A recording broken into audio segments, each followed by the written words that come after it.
La clase de hoy especialmente son revisión de los principios de la fisiología ácido-base, los mecanismos generales por los que ocurren las anormalidades y la aproximación para una evaluación de los pacientes con desórdenes ácido-base simples o mixtos. Lo primero que tenemos que ver es que la regulación del pH a nivel celular es necesaria para la supervivencia. Los ácidos y bases entran continuamente en la sangre procedentes de todo lo que comemos, de la dieta, del metabolismo y cuando tomamos medicamentos, ¿no? Cualquiera de ellos van a hacer una variación, ya sea hacia la acidez o hacia la alcalosis, ¿no? O la alcalemia. Muy bien. El metabolismo genera iones hidrógeno. La presencia de los iones hidrógenos son los que nos van a dar el grado de acidez. Y lo más importante es que la concentración, como todo en nuestro organismo, tiene que estar en equilibrio. Cuando hay variaciones, especialmente hacia la acidemia, van a haber cambios que van a dañar los sistemas enzimáticos del organismo, especialmente de las proteínas, ¿no? Muy bien, entonces ahora, como hemos visto que el principal ion de la acidez es el ion hidrógeno, vamos a hablar de él y cómo es su metabolismo en nuestro organismo. ¿Qué tenemos primero? Como lo que hemos venido diciendo a lo largo de todas las clases, los ingresos menos la producción es la eliminación, o sea, cuánto entra, cuánto eliminamos y cuánto se produce, ¿no es cierto? Cuánto produce, cuánto entra y cuánto se elimina. Otra vez, balance. El balance del ion hidrógeno, la estabilidad. La concentración normal en nuestro organismo está en cantidades infinitamente pequeñas. La concentración de hidrogeniones es 40 nanomoles por litro. Imagínense, 9 ceros delante de 40. Una cantidad muy pequeña, pero cuyas variaciones pueden ocasionar grandes problemas, como vamos a ir viendo. Un nanomol, ya hemos visto ahí, se expresa en logaritmo negativo. ¿Por qué? Porque es más fácil, se hace una cifra más manejable. Entonces, el logaritmo negativo de la concentración de hidrogeniones es el pH, que en este caso es 7.40. Para los 40 nanomoles es 7.40. Y vamos a considerar un pH normal entre 7.40 más menos 0.05 o 0.04, ¿no?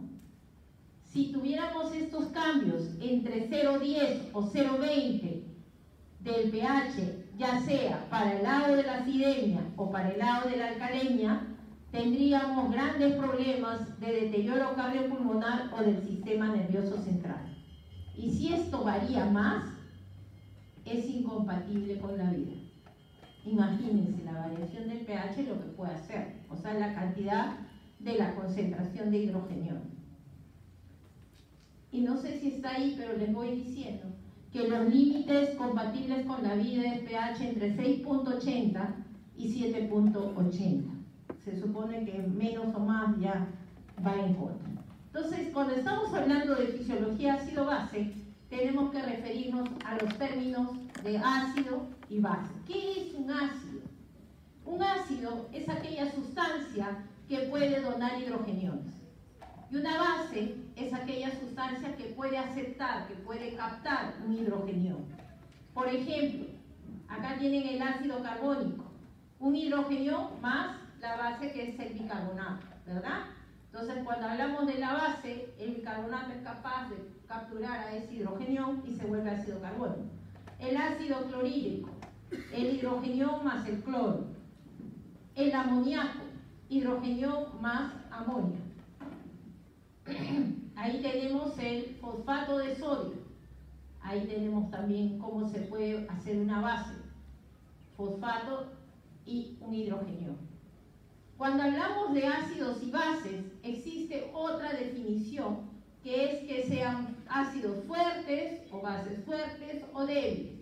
Un ácido fuerte es aquel que se disocia completamente en una solución, para el caso de ácido clorhídrico o hidróxido de sodio, para el caso de la base. Y los débiles solo se disocian parcialmente.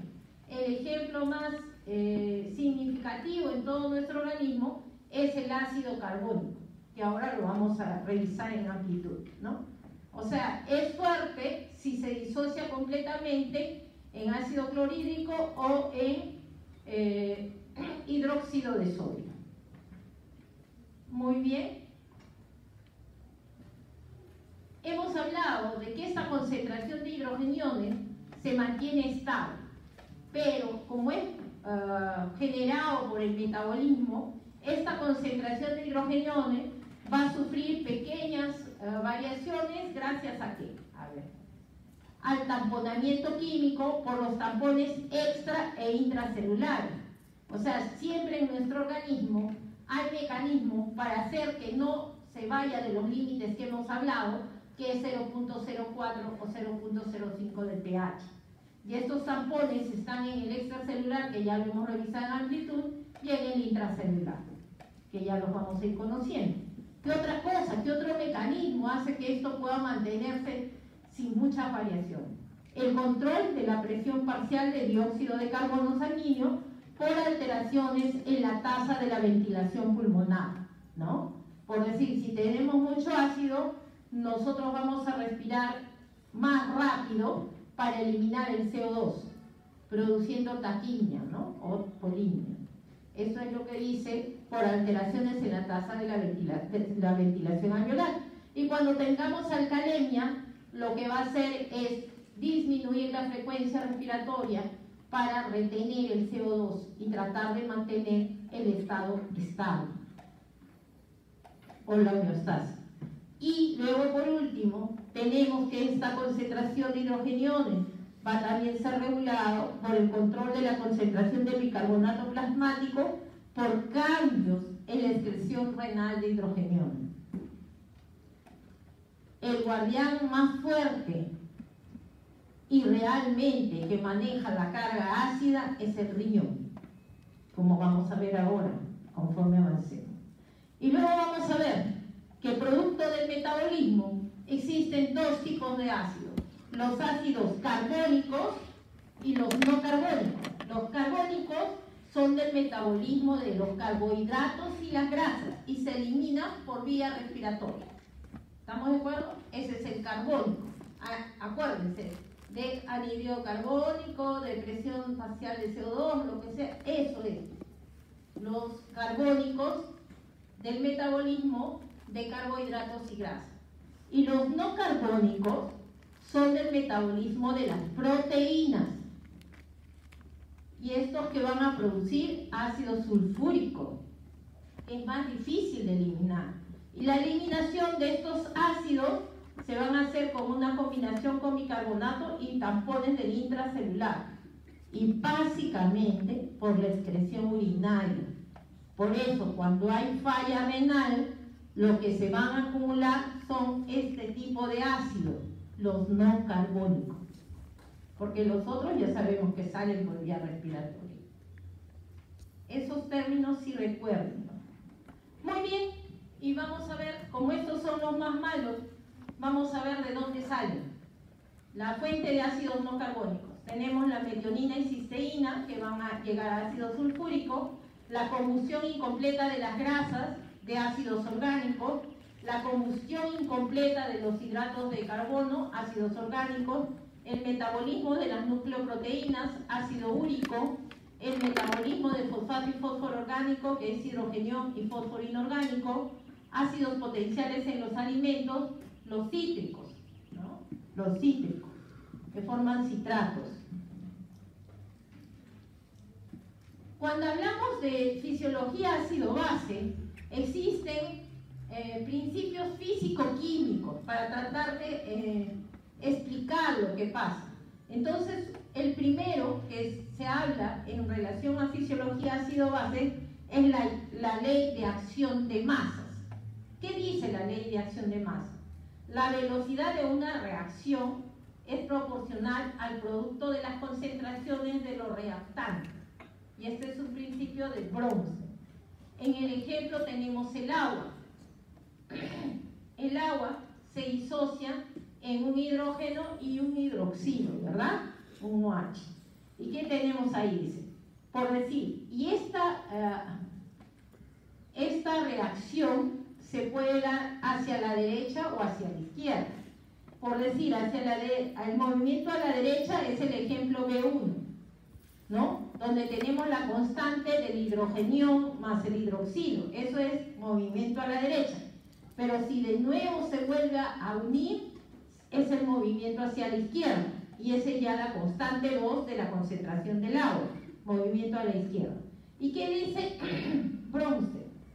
Que tanto la reacción 1 como la reacción 2 va a ser igual, porque es igual al producto de sus reactantes. De las concentraciones no varían, es lo mismo. Una molécula de hidrogenión, una molécula de hidroxilo, luego se juntan y siguen pesando lo mismo. Por eso es que dice que es igual a su producto. Y por lo tanto, podemos decir que hay esta reacción. Acá decimos, si B1 es igual a B2, entonces pongo la fórmula del B1 igual a la fórmula del K2 y hago una nueva constante, ¿no? Que viene a ser K1 entre K2, y eso es lo que podría, porque vamos a aplicar la constante de disociación iónica, o sea, nos vamos a separar el agua, ¿no? ¿Y qué vamos a tener? Que eso es la reacción que permite valorar cuándo se mueven a la derecha o a la izquierda. Entonces, todos los ácidos y bases tienen esa ley de acción de masas, se les puede aplicar a todos. Es un principio que van a cumplir todos estos compuestos, ácidos o bases, ¿ya? Luego vamos a mirar lo que es el pH, que ya dijimos, ¿no? ¿Qué cosa es el pH? El logaritmo negativo de la concentración de hidrogenión, ¿es cierto? Eso es lo que hemos dicho. Entonces acá tenemos por qué es el logaritmo negativo. Miren, pH igual, y aquí es para ver nuestro pH en sangre, que es 7.40. Y lo que les mencionaba, ¿no? Que los límites compatibles con la vida es 7.80 a 6.80. Cualquiera que excede estos niveles va a poner en riesgo la vida. Aparte de la ley de masas, y a partir de ahí, se genera otra ecuación. Bien, esta fue la más primaria, la que es la de Bronsted, y luego existe la ecuación de Henderson-Hasselbalch. ¿Qué cosa es la ecuación de Henderson-Hasselbalch? Es en relación al pH. ¿Se acuerdan? En el otro era la concentración de hidrogeniones, en la ley de acción de masas, que era diferente. Acá usa el pH. Y entonces para el pH usa la concentración de A, el pH de la concentración de A más el logaritmo de ácido base. ¿Para qué sirve eso? Sirve para ver si los gases arteriales que hemos realizado en nuestros pacientes están adecuados. Porque ustedes en su práctica tenían un ejemplo donde estaban mal los resultados. No sé si ya lo hicieron. Que no era posible que exista ese resultado en el organismo. No había forma, sin haber cambiado el pH, ¿no? Pero, y esto es más o menos la fórmula otra vez, en este caso, del ácido fosfórico. Como ven ahí, se separa el hidrogenio del fosfato. ¿Y qué dice la ecuación? La relación entre las concentraciones de los reactantes se puede expresar por la ley de masas o por la ecuación de Henderson-Hasselbalch. Ya vimos la ley de acción de masas y ahora estamos viendo Henderson-Hasselbalch. Para el ejemplo, la concentración de hidrogeniones que va a venir a ser el pH es igual a ácido fosfórico y abajo la base, que es el fosfato.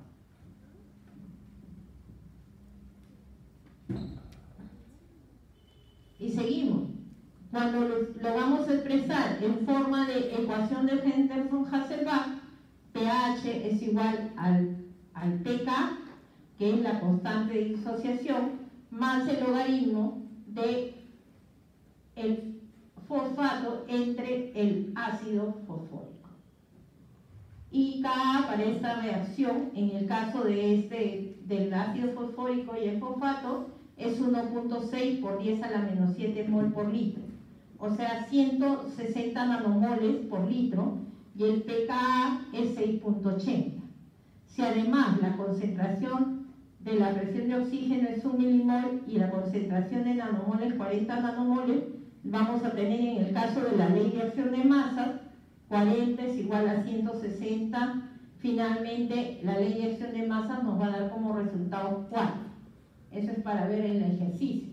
Si la concentración total de fosfato es 1 milimol por litro, vamos a tener que está como fosfato 0.8 milimol por litro y como ácido fosfórico 0.2 milimol por litro. A la misma base, esta oposición ácido-base del ejemplo, si le aplicamos la ecuación de Henderson-Hasselbalch, que es en relación al pH, vamos a tener 7.40 es igual a 6.80, que ya hemos visto que es el pH de estos compuestos, más su logaritmo. Y cuando usamos el antilogaritmo de 0.60, es 4.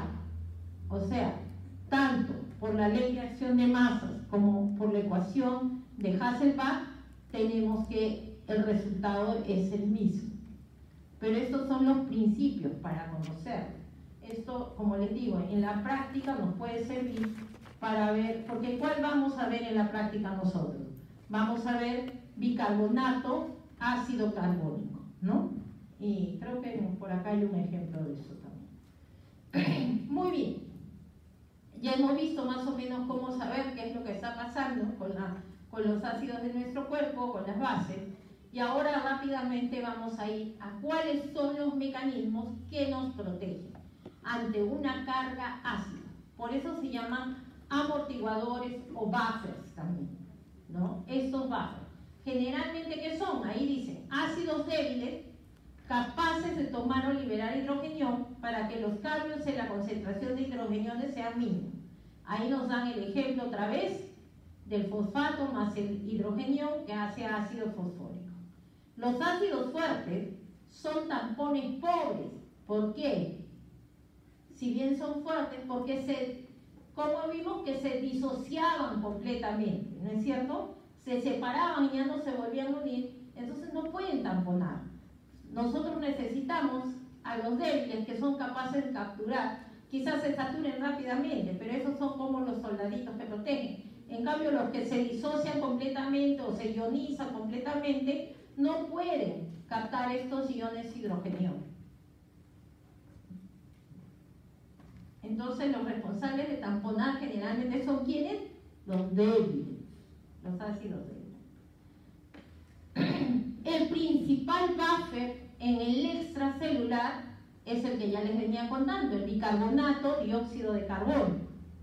Para dióxido de carbono o ácido carbónico. Por eso es que le he puesto dióxido de carbono para que lo reconozcamos. Porque nosotros no medimos ácido carbónico, medimos PCO2, la presión del CO2, ¿no? Bueno, el bicarbonato está en mayor proporción, por eso es que, ¿se acuerdan que vimos en los ejemplos de débiles y fuertes que era uno débil? Pero su gran herramienta, su gran capacidad está en que es el mayor, que se encuentra en mayor cantidad en el organismo. Por eso se vuelve el principal tampón del extracelular. Y varía con la presión del CO2 por cambios en la ventilación alveolar. También tenemos otros tampones en el extracelular, como el ácido sulfúrico, producto del metabolismo de aminoácidos. Como hemos visto ahí está cómo es que hace la reacción con el bicarbonato de sodio y el ácido sulfúrico, que entran los dos para tamponar. El bicarbonato de sodio entra a tamponar y miren, lo que finalmente logra es volverlo gas, 2 CO2 más 2 moléculas de agua, como ven ahí. Siempre sale más efectivo que lo haga el mismo bicarbonato. Como ven ahí dice, no es tan efectivo como el bicarbonato. Existen otros fosfatos inorgánicos y proteínas plasmáticas que también están en el extracelular.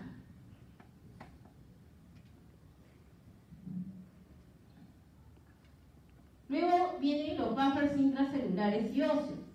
A nivel del intracelular tenemos un nivel de proteínas, tenemos fosfatos orgánicos e inorgánicos, tenemos a la hemoglobina. La hemoglobina es el principal tampón intracelular, como ven ahí. Ahí está cómo es capaz de capturar a un hidrogenión. Y otro tampón importante a nivel intracelular es el hueso. Miren cuánto amortigua, 40% de la carga ácida por disolución del mineral óseo, libera buffer compuestos como ¿qué? Como bicarbonato de sodio, carbonato de potasio, carbonato de calcio, fosfato de calcio, todas esas de ahí, ¿no? La reacción se inicia por una disminución de la concentración del bicarbonato plasmático y resulta este tampón óseo muy importante en la enfermedad renal crónica. ¿Se acuerdan los que les conté? Que el riñón se encarga de eliminar especialmente los ácidos no carbónicos. Entonces, cuando falla el riñón, uno de los que protege nuestro organismo es el tampón óseo, el hueso, a través de este mecanismo. También este mismo tampón puede responder a una carga de bases ingresando carbonato al hueso y liberando hidrógeno. ¿De dónde? De la hemoglobina y de las proteínas, para tratar en el caso de una alcalosis, ¿no? O sea, actúa en ambos sentidos, derecha o izquierda. Muy bien, entonces ahora vamos a hablar del sistema bicarbonato dióxido de carbono, que es el más grande del extracelular. Un ácido carbónico, que hemos dicho, puede disociarse en un ion hidrógeno y un ion bicarbonato, como ven ahí. Entonces, ¿qué tenemos? El pKa, ¿se acuerdan? La constante de disociación en la ecuación de Henderson-Hasselbalch es 3.57, bien lejos, ¿no? Bien lejos del 7.4. Pero miren, y el Ka, la constante es 2.72 por 10 a la menos 4.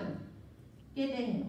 Entonces tenemos el CO2 que se une al agua, hacia el ácido carbónico, luego se disocia en un hidrógeno y un bicarbonato.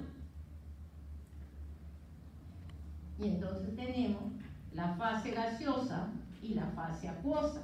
Aquí está como gas, acá con el agua, que es la fase acuosa, y finalmente tenemos esto. El dióxido de carbono disuelto es proporcional a la presión del gas en la solución. En humanos, la presión normal del dióxido de carbono es 40 milímetros de mercurio, acuérdense, porque eso es importante. A la temperatura de 37 grados, la cantidad del dióxido de carbono disuelto en el plasma es 0.03 por la presión del CO2, o sea, la fase acuosa, ¿no es cierto? Porque en la sangre está como fase acuosa, se libera como gas. Entonces, ¿cuánto tenemos a través del CO2? 1.2 milimoles por litro de CO2 disuelto.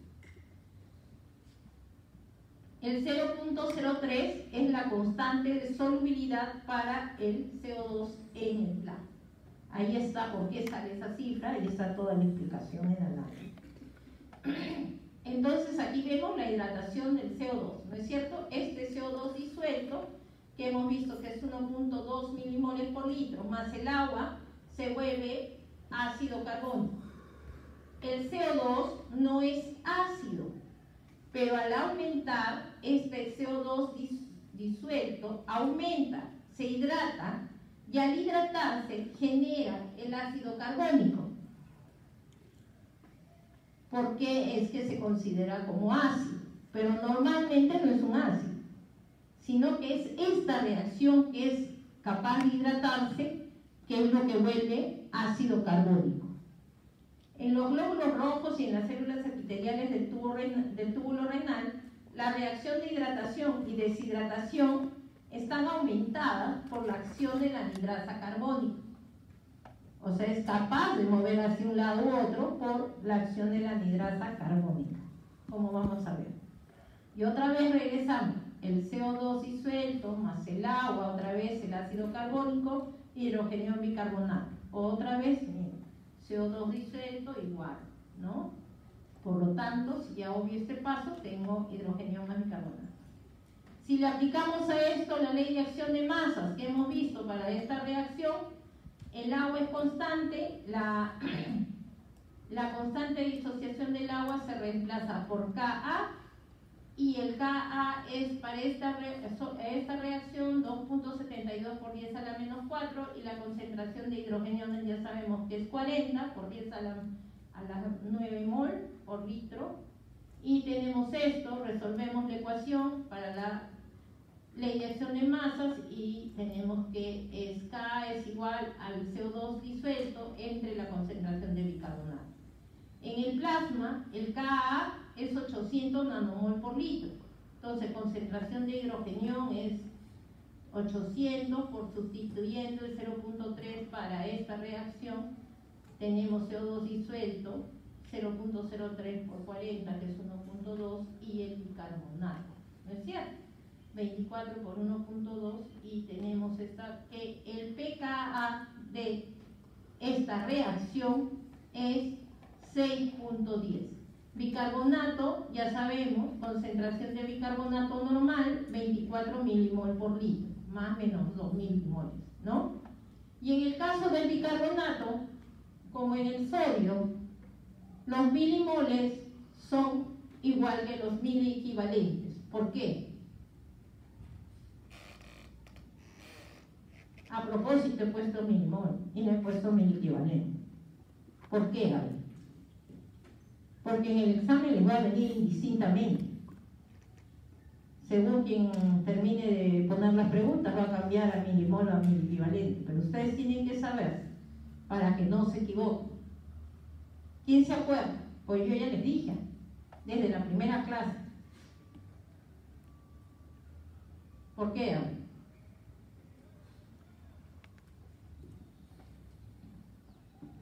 Nada.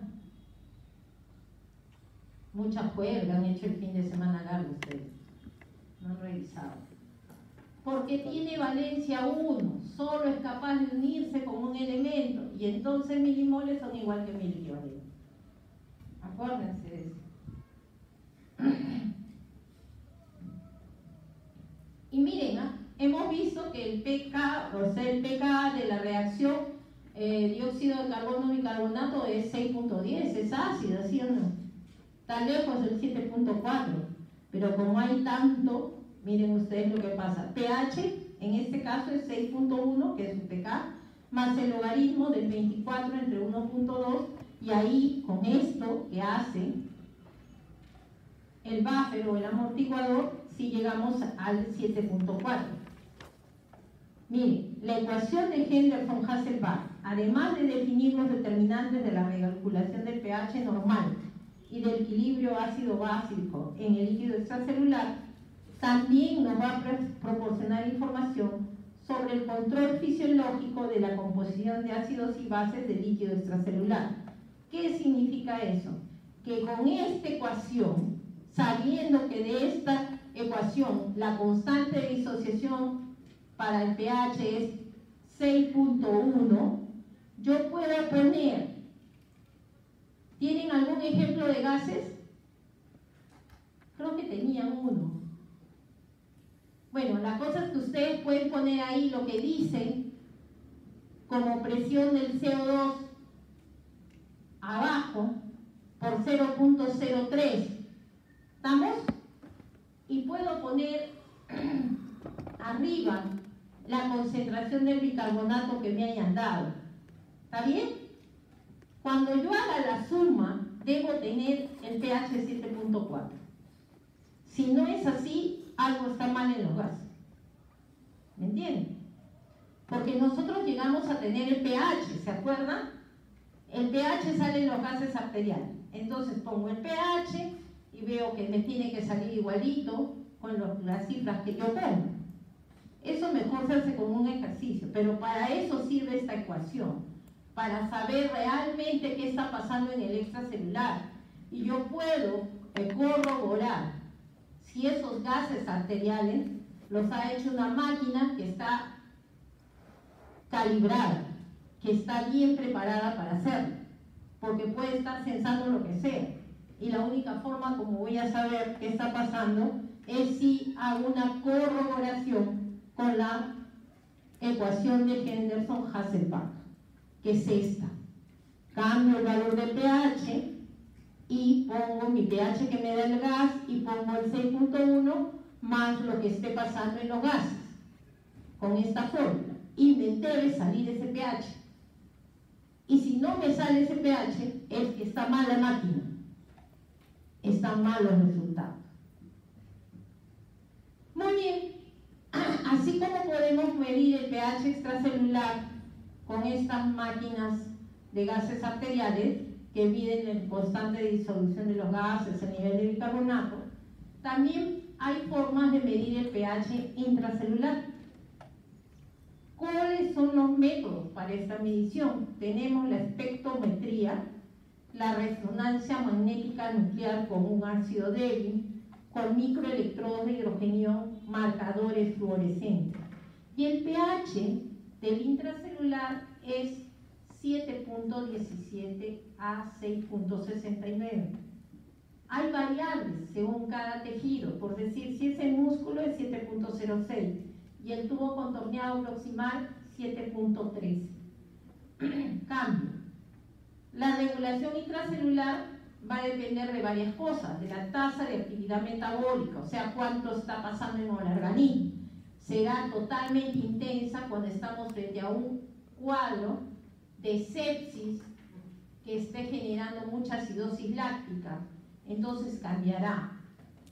Si hay o no buena perfusión tisular, si además a esta sepsis se le añade un shock distributivo, también eso, si la perfusión tisular ha bajado, y también quien manda que se activen todos los sistemas, primero es la variabilidad en el pH extracelular. Y ya sabemos, como hemos dicho desde el inicio de la clase, que el principal efecto de cambios en el pH es la alteración de la función proteica. ¿Por qué? ¿Por qué es la función proteica?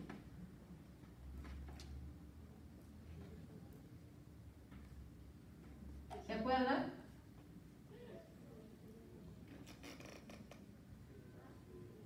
Porque genera ácidos no carbónicos que son más difíciles de eliminar. Y si tengo hipoperfusión, ¿quién no recibirá sangre? ¿Quién recibe el 22% del gasto cardíaco? El riñón.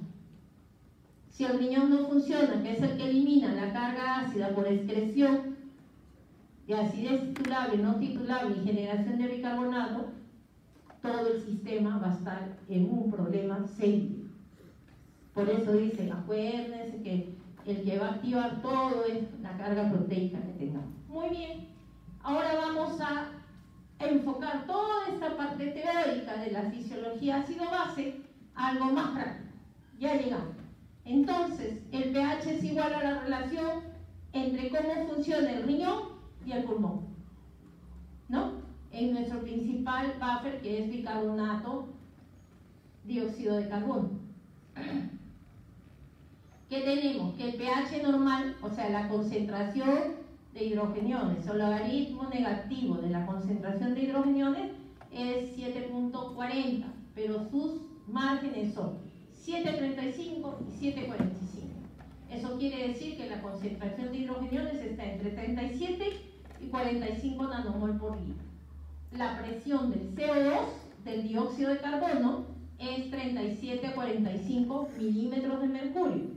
Y el bicarbonato está entre 22 y 26 con el valor normal de 24, más menos 2, que esos son los márgenes, los límites. Esos son los valores normales, esos los tienen que saber siempre, acuérdense de eso. En ácido base eso es lo normal. Muy bien. Ya sabemos que va a cambiar, depende en el líquido extracelular si la sangre es arterial o venosa. Siempre la sangre venosa es ligeramente más ácida, como ven en el ejemplo. En la venosa 7.35, la arterial 7.4 y el líquido intersticial es bien parecida a la venosa, 7.35. El líquido intracelular ya vimos que es un poquito más ácido y puede ir de 6 a 7.4 según cada tejido. Y la orina es la que tiene la mayor capacidad de volverse ácida por mí. El pH urinario puede ir de 4.5 a 8. Obviamente, el pH más bajo de todos es el que tiene ácido clorhídrico en el jugo gástrico, 0.8. Y aquí les traigo un ejemplo de más o menos cómo es la respuesta ante una carga ácida en nuestro organismo, ¿no? Miren ustedes, esta es la carga ácida. En este caso, el buffer intracelular va a actuar en un 57%, que es mucho mayor que el extracelular, pero la virtud del extracelular es que es abundante, ¿se acuerdan? Y entonces, ¿qué tenemos? Por un lado, tenemos que es el sodio que se intercambia con el hidrogenio para tratar de que esto se mantenga estable, y también potasio con hidrogenio. El potasio es el principal catión intracelular. Y por otro lado tenemos como ácido clorhídrico también, ¿no? El cloro que tampona el hidrogenio. Y en el extracelular ya hemos visto, el principal es bicarbonato, dióxido de carbono, y tenemos también las proteínas, ¿no?, del extracelular. Muy bien, y esta lámina es motivo siempre de una pregunta de examen, así que se la tienen que aprender. ¿Cómo es toda la compensación en nuestro organismo ante la carga ácida? ¿Qué sale primero? ¿Cuánto dura? ¿Qué sale segundo? Todo así. Y aquí lo tenemos, miren. En el ejemplo viene la carga ácida y vamos a ver cómo rápidamente salen dos tipos de tampones, amortiguadores o bases. ¿Qué tenemos? El extracelular, que ya hemos visto que es bicarbonato, dióxido de carbono, los buffers intracelulares, y miren la duración, menos de 6 horas. El extracelular, más o menos 10 horas. El intracelular, y luego empieza el aparato respiratorio, que se va a agotar más o menos a las 24 horas. Eso es lo que logran hacer ante una carga ácida, ese es su tiempo de acción. Y finalmente, el que ha empezado más despacito, más lentito, miren ustedes, es el riñón. Y el riñón puede hacer todo su trabajo en una semana a 10 días, ¿no? Alcanza su máximo pico a las 72, 48 horas, 4 días ya. O sea, puede por eso se dice que el principal regulador de la carga ácida es el riñón, porque es el que actúa más tiempo. Si bien al comienzo, miren quiénes van primero, el extracelular, luego los tampones intracelulares, el respiratorio, pero se agotan muy pronto.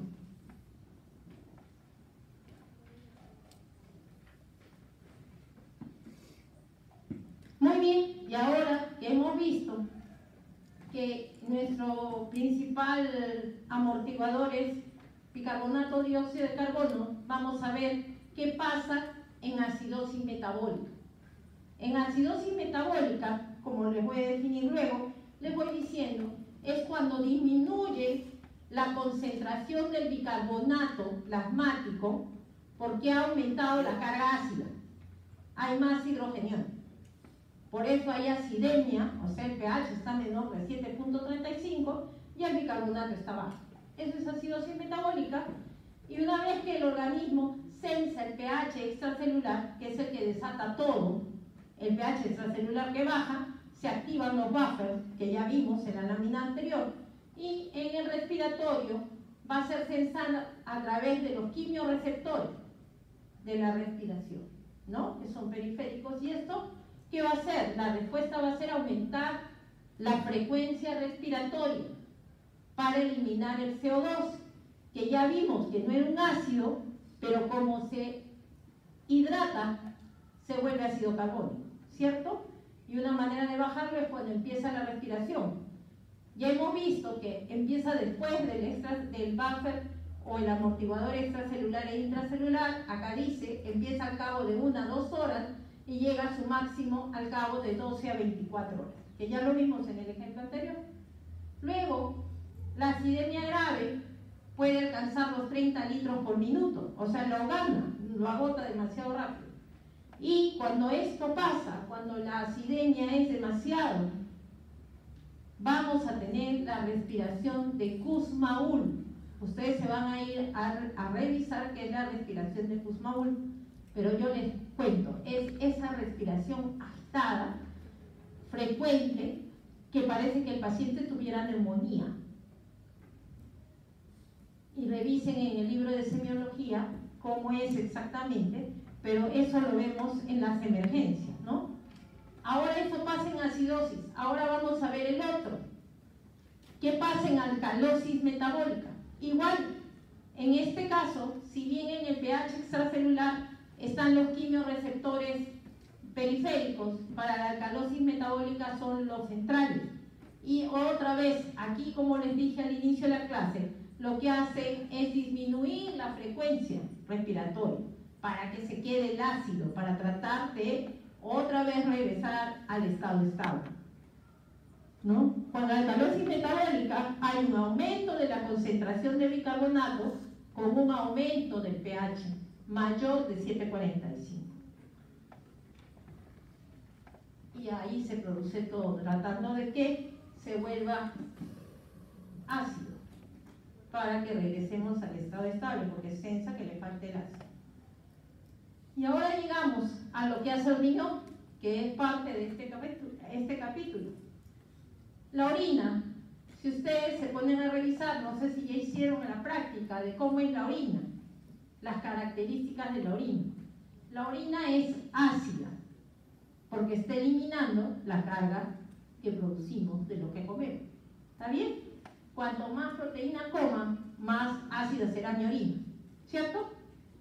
Entonces, también puede haber orina básica, sí, a veces es por las dietas vegetarianas, pueden hacer eso, ¿no? Que no consumen mucha proteína. Entonces, el riñón elimina grandes cantidades de ácido. En las circunstancias de una alcalosis puede eliminar bicarbonato. Además, el riñón ante la carga ácida puede conservar y producir bicarbonato y es el regulador más efectivo del pH. Ya les dije, es el que maneja todo lo de la carga ácida que hay en nuestro organismo. ¿Cómo lo hace? ¿Cómo hace ese trabajo? En primer lugar, reabsorbe el bicarbonato filtrado, ¿no? Que es más o menos 4.300 miliequivalentes por día. Y por otro lado, elimina los ácidos, que es más o menos 50 a 100 miliequivalentes por día, que son producidos en la dieta. ¿A través de qué? De la acidez titulable y la no titulable. Entonces, ¿qué tenemos? En la parte del manejo renal, en acidemia, la excreción neta de ácidos va a ser igual a la acidez titulable más la no titulable, que viene a ser amoníaco menos el bicarbonato urinario. O sea, todo esto es la excreción neta de ácidos. O sea, ¿cuánto elimino a través de acidez titulable, de no titulable, y cuánto bicarbonato he generado, ¿no? Eso es lo que dice la fórmula. Muy bien, ahora ya nos vamos a precisar un poquito más dónde se produce esta reabsorción de bicarbonato. El 85% se hace en el túbulo proximal, el 10% en el asa de Henle, en la rama ascendente, ¿no es cierto? Que es la que reabsorbe los solutos. Y 4.9% en el túbulo cortical medular externo. Túbulo cortical medular externo. Y se elimina, depende, pues ya hemos dicho, si se generan 50 miliequivalentes por día, elimina 50 miliequivalentes de riñón. Y una parte a través del respiratorio. El riñón, la forma como maneja la carga ácida es con la secreción o generación y reabsorción de bicarbonato. La secreción, para eliminarlo en la orina, se va a dar en los casos de alcalosis metabólica. Y puede ser porque disminuye la disminución de la reabsorción o por la secreción de bicarbonato por las células intercalares tipo B del túbulo colector cortical. Hemos visto que en la carga ácida actúa el túbulo colector medular y en la carga de bicarbonato, que es la alcalosis metabólica, actúa el túbulo colector cortical. Ahora vamos a definir precisamente cómo es esa excreción renal de ácidos a través de la acidez titulable. Dice, los ácidos débiles filtrados sirven como buffer, especialmente los que tienen un pK cercano al pH. El más importante es el ácido fosfórico y el fosfato, ¿se acuerdan? Cuyo pK es 6.8, que es mayor a la orina, porque hemos visto que la orina puede tener pHs de 4.5. Es menor que la creatinina, que su pK es 4.97, y que el ácido úrico, que su pK es 5.75. Entonces puede funcionar como un buffer. La acidez titulable se define ¿por qué? ¿Por qué se llama titulable? Porque cuando nosotros ponemos en la orina una cantidad de hidróxido de sodio en la orina de 24 horas, vamos a poner la cantidad suficiente para llevarlo a un pH de 7.40. Esa cantidad de hidróxido de sodio que yo he puesto es lo que se llama acidez titulable. Y una vez que llegue a ese nivel, ya no hace más función de amortiguador o de eliminación del ácido, ¿entienden? O sea, ya no. Entonces, la acidez titulable está a través del buffer en el riñón, ácido fosfórico y fosfato. Y es definido por una cantidad precisa que es llegar al 7.40. Por lo tanto, es fijo más o menos su trabajo. Si yo le doy más ácido, ya no, se saturó, ya no elimina, ya no hace su trabajo, ¿no? Y vamos a ver qué pasa en el túbulo proximal, que hemos dicho que ¿cuánto es lo que se va a generar o reabsorber? ¿Cuánto del ácido?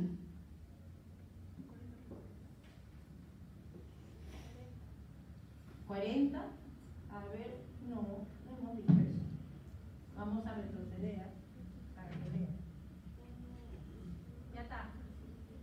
85% se reabsorbe de bicarbonato,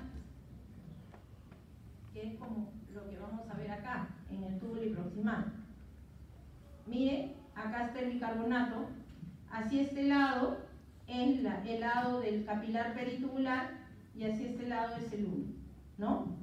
Y aquí ¿qué tenemos? Miren, vamos a tener lo siguiente, el lumen y el lado, y aquí tenemos, viene el CO2, puede venir el CO2, y por acción de la anidrasa carbónica se va a volver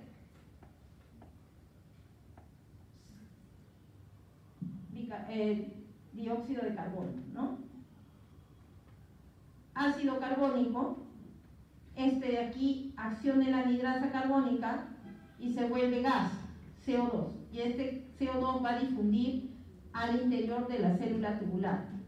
Otra vez la anidrasa carbónica, que está a nivel de la célula, que se viene a juntar con el hidrógeno y el hidroxilo forman el agua, ¿no es cierto? Por este mecanismo se va a generar un hidrógeno y un bicarbonato. El bicarbonato va a pasar y va a ser reabsorbido hacia la sangre. De esa forma se hizo, ¿vieron?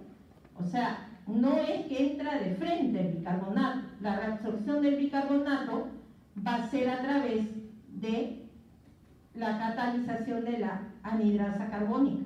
O sea, en realidad la forma de reabsorberse es regenerándose. Vienen los productos de la comida y viene el sodio también, por eso se reabsorbe junto con el bicarbonato, ¿no? Pero el bicarbonato se genera dentro de la célula por acción de la anhidrasa carbónica. La forma como entra es a través del CO2, que es un gas, y es catalizado otra vez la anhidrasa carbónica y que va a hacer que se forme un bicarbonato, un hidrogenión por este pasaje y finalmente pase a la sangre, como ven acá, ¿no? ¿Cómo se forma esto? Gracias a la bomba de sodio, potasio, ATPasa que está en el otro lado y que es capaz de generar que se dé este transporte, ¿no? Y miren, acá tenemos que también en la sangre vienen las proteínas o los aminoácidos producidos por el metabolismo de la proteína. Ingresa del lado de la sangre a la célula tubular, como ven por este lado, se forma el amonio, ¿no? Este va otra vez a la orina, que es este lado del filtrado, y acá se tampona a través del amoníaco y es eliminado en la orina a través de este amoníaco, que es el NH4. Por otro lado, tenemos que este hidrogenión que se genera de esta catalización del CO2 y todo lo que hemos visto, este hidrogenión va a ser eliminado a través de la acidez titulable. ¿Se acuerdan? Fosfato, ácido fosfórico, ¿no? Se van a hacer y se va a ir en la orina. O sea, elimina hidrogeniones por acidez titulable y no titulable y regenera bicarbonato, se reabsorbe. Esos son los tres mecanismos que ocurren en el riñón y gran porcentaje de la reabsorción del bicarbonato es en este túbulo proximal, el 85%. Y hemos visto que la acidificación distal va a ocurrir en las células intercalares, en el túbulo colector cortical y el túbulo cortical medular interno y externo. La secreción de hidrogeniones va a estar mediada por la bomba hidrogenión ATPasa o la bomba hidrogenión potasio ATPasa. Secretan hidrogeniones y reabsorben potasio. La electronegatividad se va a mantener por la secreción de cloro. Las células transportadoras de hidrogenión no transportan sodio en el túbulo distal, pero son influenciadas por la reabsorción de sodio en las células principales, especialmente bajo la acción ¿de quién? De la aldosterona. La gradiente eléctrica afecta el manejo de ácidos en dos vías. Acumula hidrogenión en el lumen y facilita la reabsorción pasiva de bicarbonato. Y la salida de bicarbonato es mediado por el intercambiador cloro-bicarbonato en la membrana vasolateral, o sea, en el lado del capilar peritubular, y retorna bicarbonato a la circulación sistémica, como vimos. Ya sabemos, la excreción de amonio es en realidad, así como el mayor buffer extracelular era bicarbonato dióxido de carbono, en el riñón esta excreción de amonio es lo más grande que hay. ¿Por qué? Porque se forma según las necesidades. Si tengo más carga ácida, producto del metabolismo de la proteína, se va a producir mayor cantidad. Puede triplicar o cuatriplicar su capacidad para eliminar la carga ácida. El amoníaco se va a producir en las células tubulares y difunde al lumen, como vimos. ¿Se acuerdan? En el ejemplo, sale de la célula tubular y se combina con el hidrogenión y se vuelve amonio, que es un lípido insoluble y no puede regresar a la célula. Por eso es que se elimina en la orina. ¿Estamos? Ya. Este amoníaco producido por las células tempranas del túbulo proximal es parcialmente reabsorbido en el asa ascendente de Henle. Y ¿cómo vendría a ser? El NH3, que es el precursor, es reciclado dentro de la médula renal. La concentración de amoníaco es que me confundo. NH4 es amoníaco y NH3 es amonio, ¿verdad? ahorita lo voy a verificar, siempre me confundo con eso. La concentración de amoníaco en el intersticio medular va a permitir su salida al lumen del tubo colector medular, y ahí es donde es atrapado otra vez como NH4, o sea, como amonio. Vamos a verificar.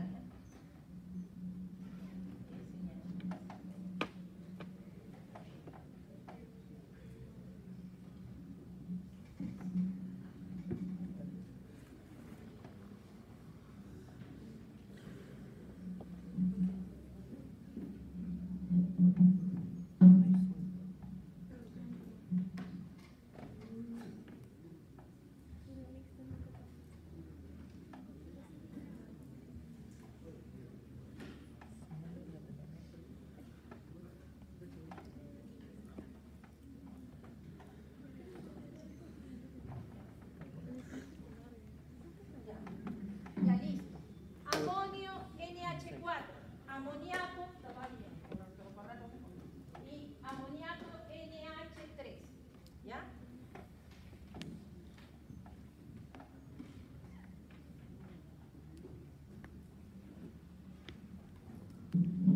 Listo, seguimos entonces. Ya está. ¿Cómo es la respuesta en el cambio al pH? Porque hemos dicho que el riñón es tan versátil que puede ir hacia un lado o el otro. Si está ante una carga ácida o una carga alcalina. ¿Qué tenemos? La excreción de amonio puede ser aumentada por que hay un aumento en la producción proximal del mismo amonio en el túbulo proximal a partir de la glutamina. ¿Se acuerdan que vimos?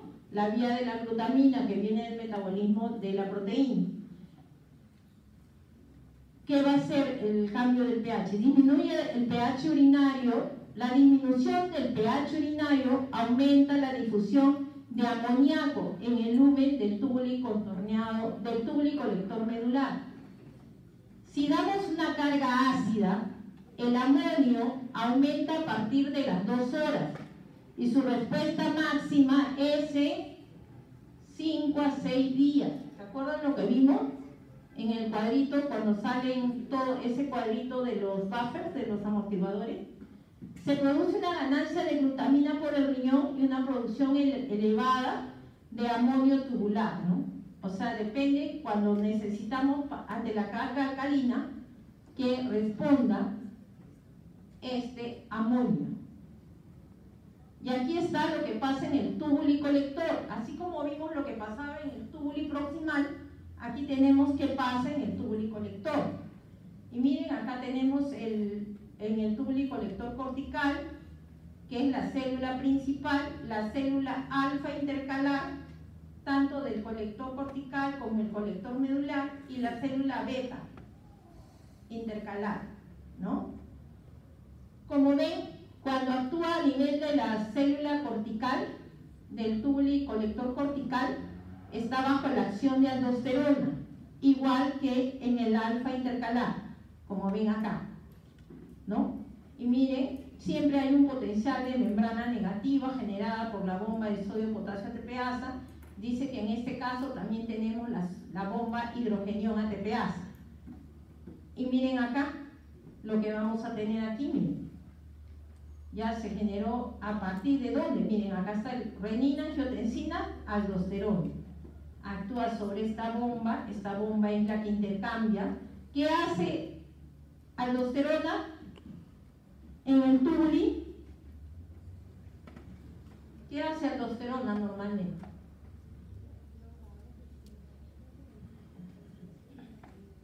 Para siempre.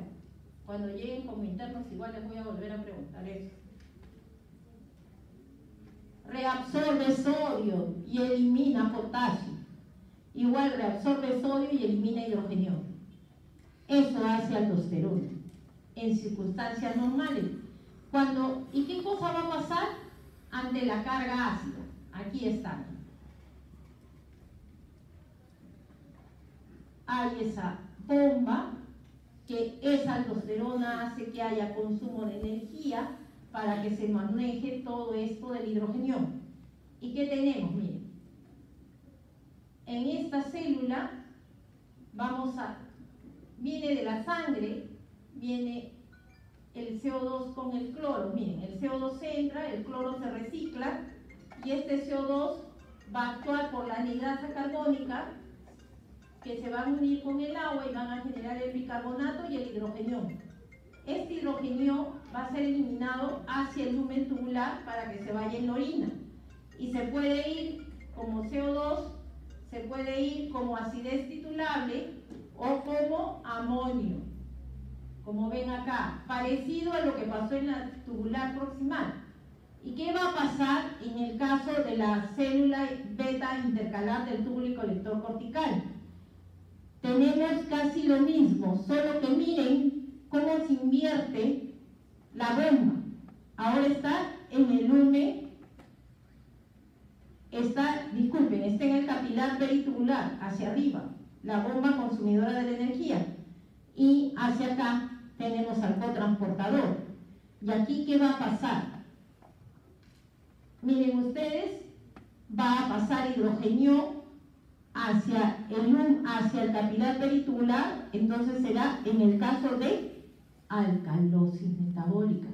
Esto es ante la carga ácida y esto es en alcalosis metabólica, que hace todo a la inversa, pero lo hace otra célula del túbulo.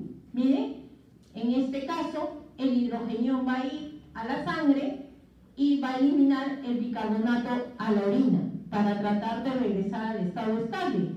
Lo que pasa dentro es lo mismo, la anhidrasa carbónica igualito, solo que va a moverse al revés. El hidrogenio va a ir a la sangre y el bicarbonato a la orina.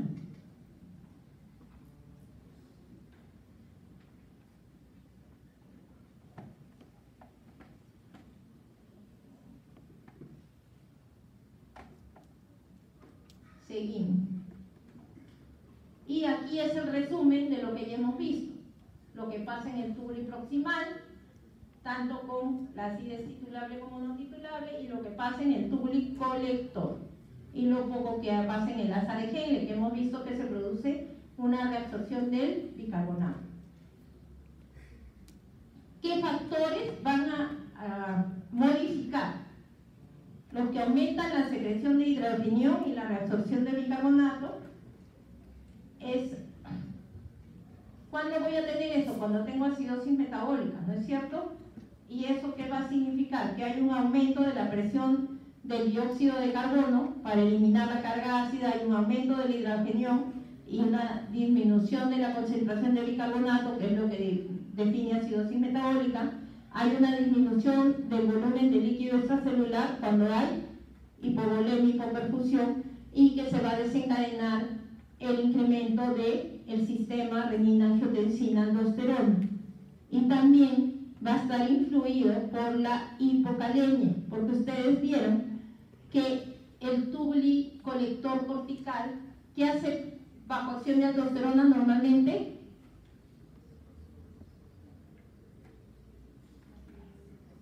¿Qué hace con el sodio y el potasio? Reabsorbe el sodio y secreta potasio. Entonces, si hay hipocalemia, si hay hipopotasemia, ¿qué va a hacer? El organismo tiene que ahorrar al potasio, ¿sí o no? Lo tiene que ahorrar, porque si no, se va a decretar mal. Y acuérdense que todos los mecanismos están para mantener el estado estable, la homeostasis. Por lo tanto, dice, me falta potasio, no lo puedo botar. Pero tiene que intercambiar al sodio con alguien. Entonces, ¿qué va a hacer? Va a reabsorber sodio y va a eliminar hidrogenio. Por eso es que también en los estados de hipocalemia se puede generar alcalosis metabólica, porque elimina potasio. Ahora vamos al otro lado. ¿Quiénes reducen la secreción de hidrogenio y la reabsorción de bicarbonato? Cuando disminuye la presión del CO2, ya sabemos. Cuando disminuye la concentración de hidrogeniones. Cuando aumenta el bicarbonato, como el último que vimos en la figura. Cuando hay un aumento del volumen de líquido extracelular, o sea, está lleno, está pletórico. Cuando disminuye angiotensina-aldosterona y cuando hay hipercalemia. Porque en hipercalemia, ¿qué hace? Trata de eliminar al potasio que tiene en exceso. Y como se dedica a eso, se va quedando con el hidrogenión, da más acidemia, da más acidosis metabólica.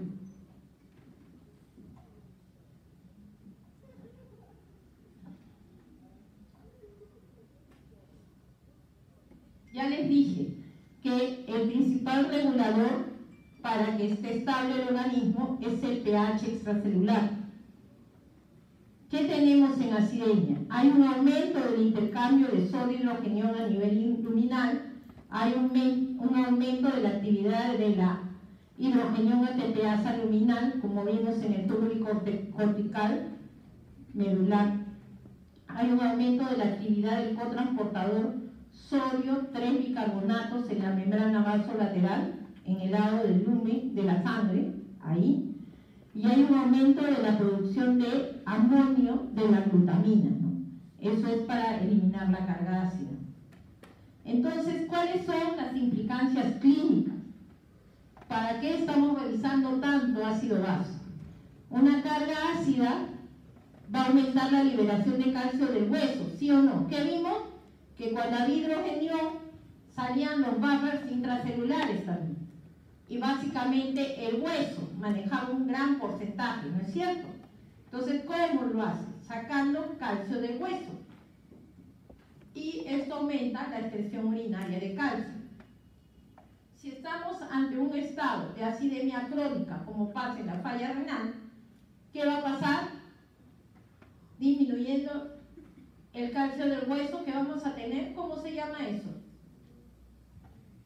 Osteoporosis primero, y luego vamos a tener una enfermedad ósea metabólica que cuando las personas son niñas no van a crecer, van a ser de talla muy baja, y los mayores se van a encorvar al perder la masa ósea, ¿no? Eso es lo que pasa. Y ya sabemos que también esta excreción urinaria de calcio puede formar cálculos, litiasis. ¿Por qué? Porque al haber calcio en la orina, hay una disminución en la excreción del citrato por aumento de la reabsorción en el túbulo proximal. El citrato urinario normalmente es un inhibidor de la formación de piedras y forma un complejo no disociable con el calcio. Y si no hay calcio libre que precipite como oxalato, se va a hacer piedra. Hay disminución del pH urinario. Cuando hay disminución del pH urinario, precipitan las piedras de ácido úrico y pueden ser un nido para las piedras de calcio. ¿Y el ácido úrico de dónde salía? ¿De dónde salía? Lo hemos visto. Del metabolismo de las proteínas, de las purinas, de la vía de las purinas. De ahí sale el ácido úrico. Y hay una disminución gradual de las reservas de calcio, como les he mencionado. El ejemplo clásico es la enfermedad renal crónica terminal.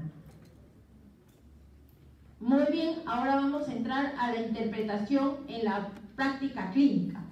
Ya vimos que el pH normal es 7.35 a 7.45. Si se va más de 7.45 se llama pH alcalino, y para cuando está más se llama alcalemia, pH aumentado, alcalemia. Y hacia el otro lado tenemos el pH ácido o acidemia, ¿no? En este caso, cuando estamos en acidemia, aumenta la concentración de hidrogeniones, y cuando estamos en alcalemia, disminuye la concentración de hidrogeniones. Entonces, tenemos que recordar cómo se mueven fisiológicamente.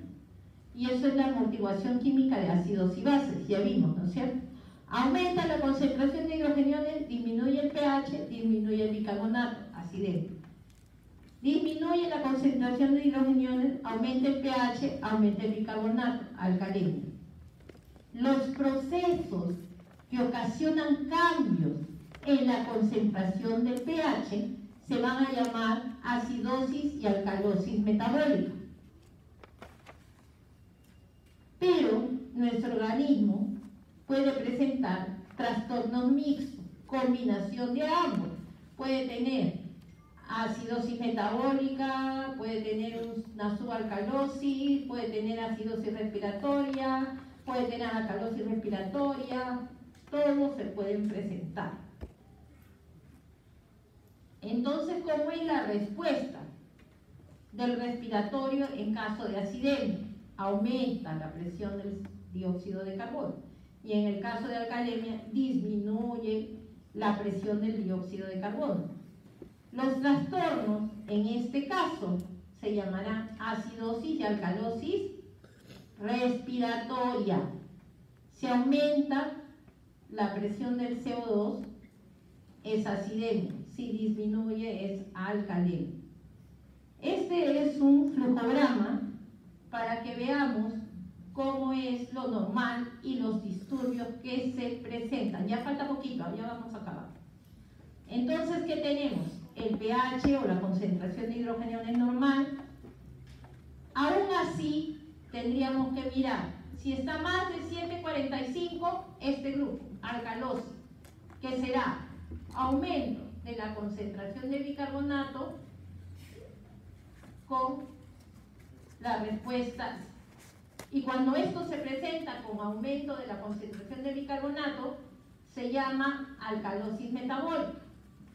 Cuando yo tengo un pH mayor de 7,45 y voy a ver la presión del CO2, voy a sospechar de alcalosis respiratoria cuando esta presión del CO2 está disminuida. Si la presión del CO2 está disminuida, estoy frente a la alcalosis respiratoria. O sea que tiene que ser menor de ¿cuánto? ¿Se acuerdan? Le dije que se aprendan eso. Menor de 40 milímetros de mercurio. Al otro lado, nos vamos a la acidemia. pH menor de 7,35. Si el pH es menor de 7,35, mi trastorno debe ser una acidosis. Y voy a tener, por el lado metabólico, acidosis si hay una disminución de la concentración del bicarbonato. Se llamará acidosis metabólica. Y por el lado respiratorio, tendré un aumento de la presión del dióxido de carbono. En ese caso, estoy frente a una acidosis respiratoria. Esos son los 4 trastornos, 2 metabólicos y 2 respiratorios. Y siempre la evaluación primaria es viendo el pH.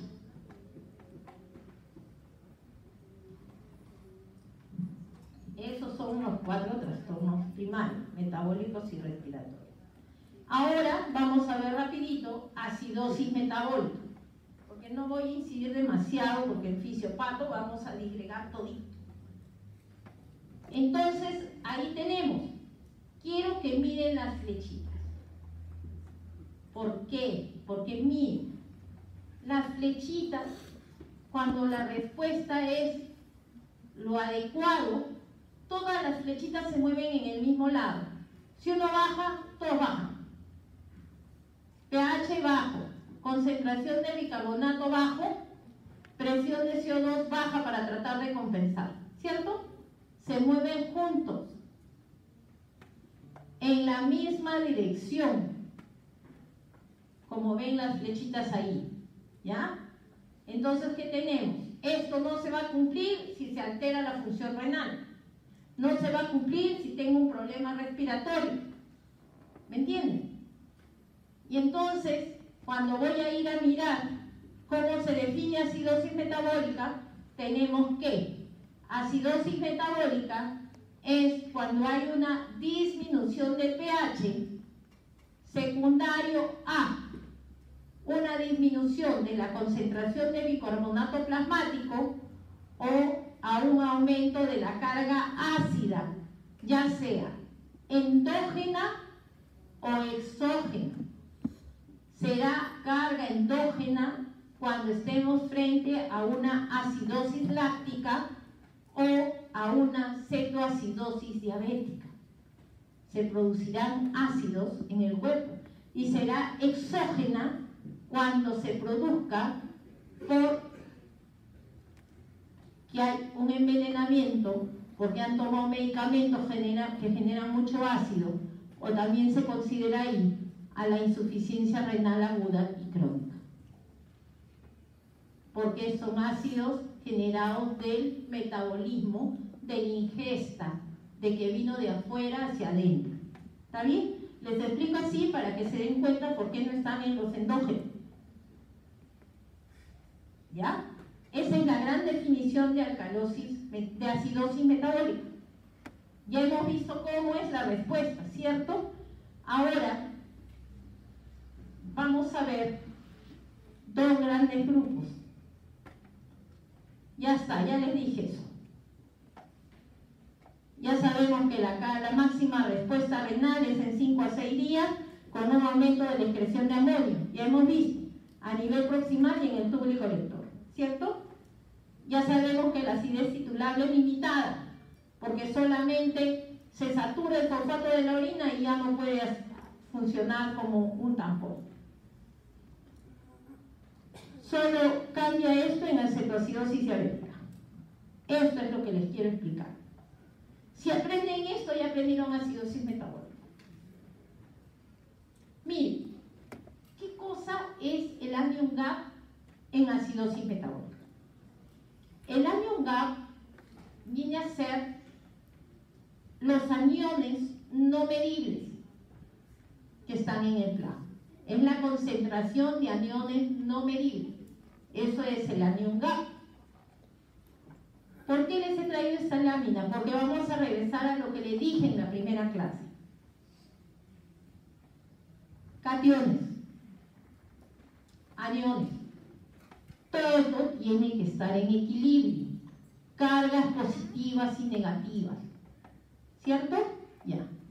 Tenemos sodio. ¿Cuánto es lo normal? ¿Ah? 130, ¿cómo va a ser 130? Eso es hiponatremia. 140 más menos 5, de 135 a 145. ¿Está bien? Miliequivalentes o milimoles por litro. Y aquí también tendría que ser así, ¿cierto? Ya. Toda la columna tendría que ser 140 de anión. ¿Pero qué tenemos? Por un lado, tenemos cloro. ¿Se acuerdan? El cloro es el anión más grande en el extracelular. Ya. Ese más o menos, algunos dicen 104, 106 miliequivalente o milimoles por litro. Vamos a poner un ejemplo con 104. Vayan apuntando. Y el bicarbonato, que ya vimos hoy día en la clase, es 24. ¿Cierto? Ya. Entonces, ¿qué tenemos?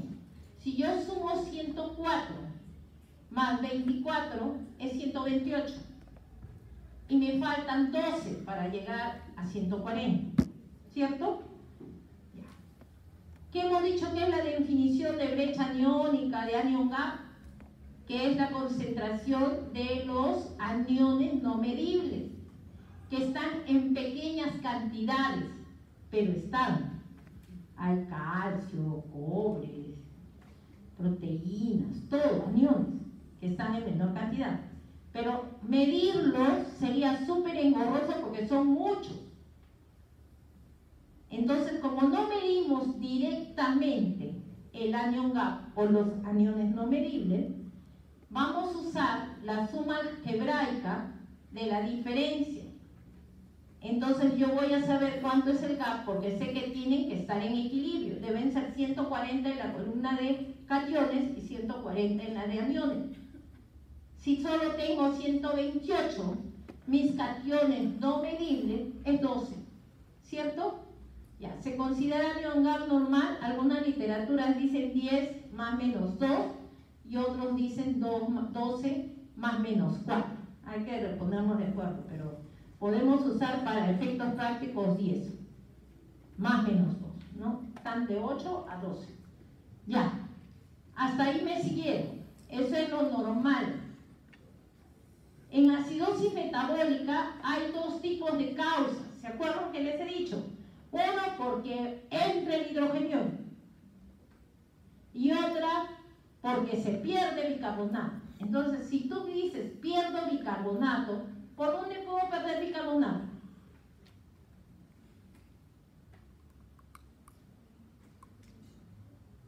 Por la respiración no se pierde. se pierde CO2. ¿Por dónde pierdo bicarbonato? A nivel renal, ¿no es cierto? Que ese es el que dice no reabsorbo, regenero, no regenero, ya.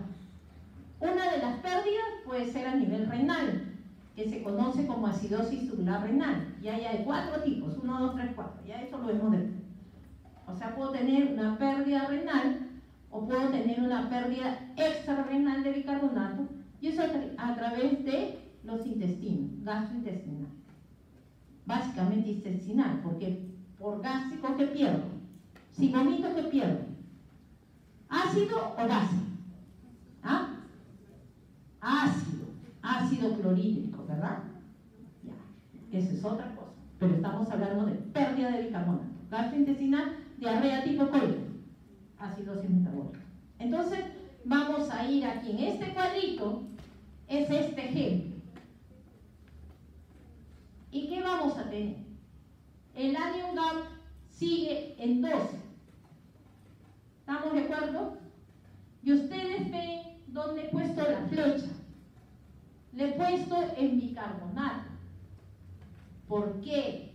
Porque esa acidosis metabólica es por pérdida de bicarbonato. Se sale el bicarbonato. ¿Y qué va a pasar?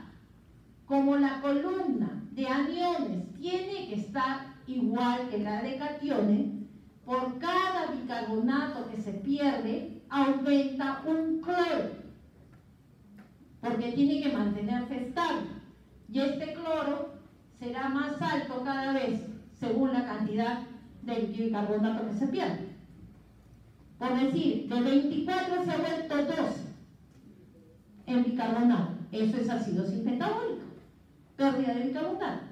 Y por lo tanto mi cloro, que estaba en 104, ahora tendrá que estar en 116. Esta es la famosa acidosis metabólica con anion gap normal, porque el gap no se movió, ¿se acuerdan? Ahí no pasó nada, el anion gap está igualito. Anion gap normal o hiperclorémica, porque hemos visto que por cada bicarbonato que se pierde, aumenta un cloro, ¿cierto? Ya está. Ahora vamos a la acidosis metabólica de anion gap alto. ¿Qué significa eso? Que hay un anión, que es el ácido que se mete allá arriba, donde está la flecha azul. Ahí se mete, porque puede ser endógeno o puede ser exógeno. Y entra allí, no entra a la columna de los aniones, de los otros, sino al gap. Entonces, por cada gap, por cada hidrogenión que entra, disminuye un bicarbonato. Por lo tanto, se cumple con la definición, disminución de la concentración de hidrogeniones, no, de la concentración de bicarbonato plasmático, porque se ha añadido un ácido. Y esta es la famosa acidosis metabólica de anion gap alto. Define la causa y define cómo es que fisiológicamente se porta. No es tan complicado, ya se los trato de explicar sencillito, pero así es. En la hiperclorémica se pierde bicarbonato. Por cada bicarbonato que pierde aumenta un cloro. En la hiperclorémica. Y por otro lado, en el otro lado el gap se amplía porque entra un ácido.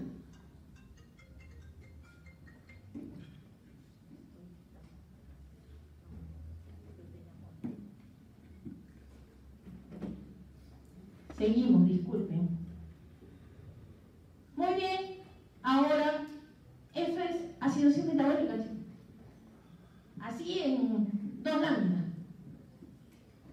Después ya se aprende con la práctica, interpretación de gases. Todo. Bueno, vamos al otro lado. Alcalosis metabólica, aumento de la concentración de bicarbonato plasmático. La respuesta normal será aumentar la excreción renal de bicarbonato en orina, porque hay una disminución en la reabsorción y secreción en el túbulo y colector cortical, las bombas de hidrogenión ATPase en la membrana vasolateral y luminal, ¿no es cierto? Ahí se cambia, ¿se acuerdan? esa bomba, en vez de estar en el UME, se va arriba a la sangre, como vimos en la figura. El mantenimiento de la alcalosis requiere un defecto en la excreción de bicarbonato, o como dice ahí, hay una disminución del volumen circulante efectivo y de cloruro, ¿no?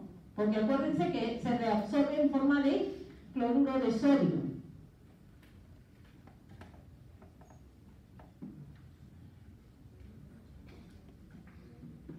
Ahora esto es para siempre, tomen las fotos si quieren, para que se queden, eso les va a servir para siempre. Entonces, compensación renal y respiratoria en disturbio ácido-base primario. ¿Cómo se porta el organismo? Ante una acidosis metabólica, ¿cuál es la respuesta compensatoria? Dice, por cada miliequivalente de bicarbonato que disminuye, el PCO2 disminuye 1.2 y otra literatura dice 1.25. También existe una fórmula, pero ahora no les voy a dar. En alcalosis metabólica, lo que quiero que se recuerden, miren, se mueven juntos, flecha para arriba del bicarbonato, aumenta la concentración.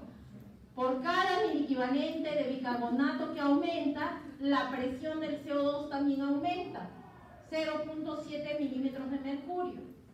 Y en el caso de los trastornos respiratorios, tenemos agudos y crónicos, según su periodo de instalación, 48 horas, es lo que diferencia agudo de crónico. Y ahí tienen la compensación. Si en la acidosis respiratoria aguda aumenta la presión del dióxido de carbono, ¿qué se dice? Por cada 10 milímetros que aumenta este CO2, el bicarbonato debe incrementarse un miliequivalente por litro. Y cuando es crónica, mayor de 48 horas, por cada 10 milímetros de mercurio que aumenta, el bicarbonato puede ir entre 3 y 5 miliequivalentes por litro. En la alcalosis respiratoria, si disminuye la presión del CO2, dice, por cada 10 milímetros de mercurio que disminuya, el bicarbonato debe caer 2 miliequivalentes. Y cuando es crónica, 4 miliequivalentes. Es que cuando vemos los gases arteriales, lo que tenemos que ver es eso. ¿Cómo es la lectura? Primero recordar que ninguno de los exámenes de gases arteriales van a tener valor si no es en el contexto de un cuadro clínico. Un papelito con un resultado no tiene ningún valor si no es en el contexto de un cuadro clínico de un paciente. Y esto es lo que tenemos que hacer para diagnosticar un disturbio ácido-base en el análisis de gases arteriales. Primero, verificar el pH arterial, hacia dónde está. Luego, ver cuál es el trastorno primario, cómo está la concentración de bicarbonato plasmático, cuánto está la presión del CO2 o del dióxido de carbono. Cuando verifico el pH, tengo varias fórmulas para hacer. Tengo la ecuación de Henderson, la ecuación de Henderson-Hasselbalch y el normograma ácido-base.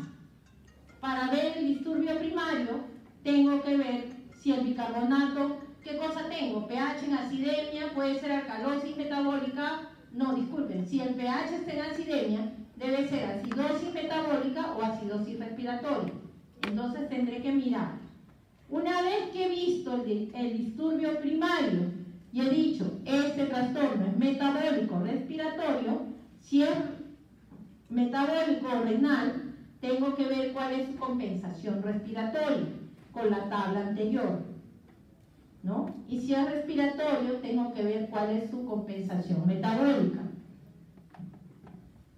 Y de acuerdo a eso, yo voy a tener, si lo que tengo es un desorden primario compensado, y para siempre, por favor, la palabra compensación solamente se usa para la compensación renal o respiratoria, nunca para el pH. El que el pH esté en lo normal y tengas trastorno, significa que el pobre paciente tiene doble trastorno, que está con un trastorno mixto, y eso es peor para el paciente. Para nosotros feliz porque decimos que el pH está cerca de lo normal o de lo normal, pero lo único que te está diciendo es que hay doble trastorno. Y luego en esta fase es que vamos a aplicar el anion GAP, ¿no? Y se acabó. Con eso vamos a tener el resultado del disturbio ácido-base que tengamos. Ya el que va a ser intensivos o va a hacer nefrología, ya tiene que aprender otras cosas como el delta del anion GAP, el exceso de bases, otra cosa que es más